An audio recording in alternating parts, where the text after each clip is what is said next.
Hello crew, welcome to this week's video, which is all about whether you'd like to know how to increase your enterprise value by 40%.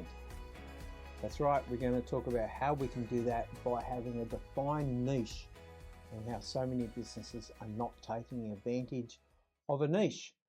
And it's a fair enough question to ask, Chris. Why bother? Well, let's debunk the first myth. Having a niche does not mean that you exclude everybody else. It just means that you're more effective with your marketing because you're talking to a particular audience that needs to hear your message. And I'm sure you've heard that expression, if you're serving everybody, you're serving nobody. That's so true when it comes to niche. The people that really you're passionate about, let's connect the dots and get you working with them. And finally, the why bother.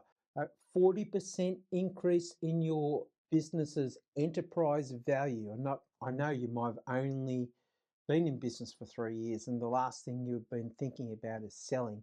But at some point in time, that question about what you're going to do has to come on the radar. And the research I'm going to share with you shows that you'll get a 40% premium by having a niche. So here's the research that I found from a company called Mackey. They did a study in Australia of 1,400 businesses over a 7-year period. And they found that companies were at acquisition were making a 40% premium above market rates for businesses that had a niche. And the flip side to that is because with a niche, you're not a commodity, you're a specialist. And because of that, usually you are able to command a premium on your service. Just thought I'd step you quickly through this model that I use when I'm working with someone to help them come up with their niche. And it starts with this area up here. First one is who's your dominant demographic. And what we're trying to discover here is who buys from you currently and why. Because we're looking for clues. There's this myth that I need to bust, which is you choose your niche. As much as you choose your niche also chooses you. So let's have a look for the clues and why people are your patients, your clients. Why do they do business with you right now? What's the dominant demographic within your current database? Secondly, the next part of the stage is a competitive analysis. So once we have a look at our demographic and we've got a gut feeling of who we want to work with, we need to understand the market that you're in. How competitive is it? Having a niche that is also owned by another 20 odd practitioners is not a niche. And you're just going to be, again, lost in a sea of noise. And what we're trying to find here is there any room for you? And it's just a really good exercise to understand your competition as well. The third step is your A and B clients. Go through the exercise. What makes for you an A and a B?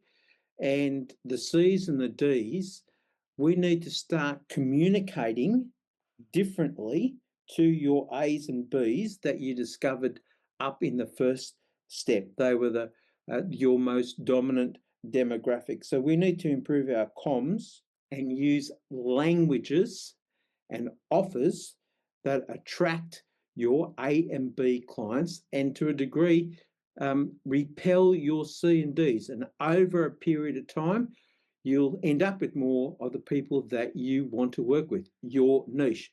And the last step of this question is ROI. The niche that you've discovered, because you found the clues of why people are buying and it marries up with what you want to do. You've done a competitive analysis on the market and there is room for you.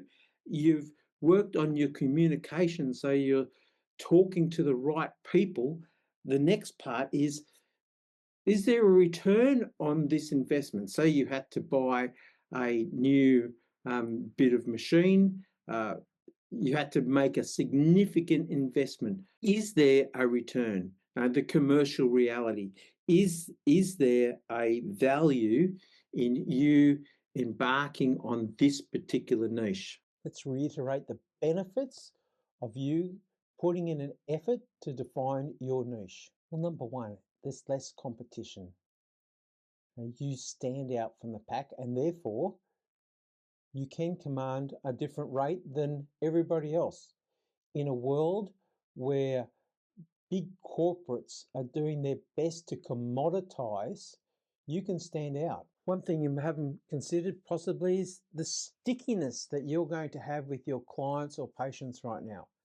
The loyalty that will come from you being a specialist with a very defined niche. 3, there's more effective use of your resources. And number 4, as we said, you're going to sell that business for a significant increase in your multiple. And I think that's entrepreneurship. That's growing something from the ground up and seeing it evolve, and you getting rewarded for your effort. And lastly, last but not leastly, the bottom line is you will have more fulfillment.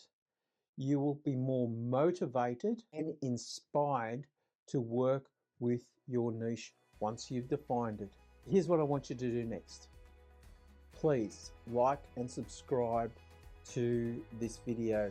Share it if you know somebody who is a generalist and they need to be working on a niche. And if you'd like to dive into this deeper, this subject with me, or take it up with the advisor that you're working with now, is a really, really good time. We'll see you in the next video, and let's move it.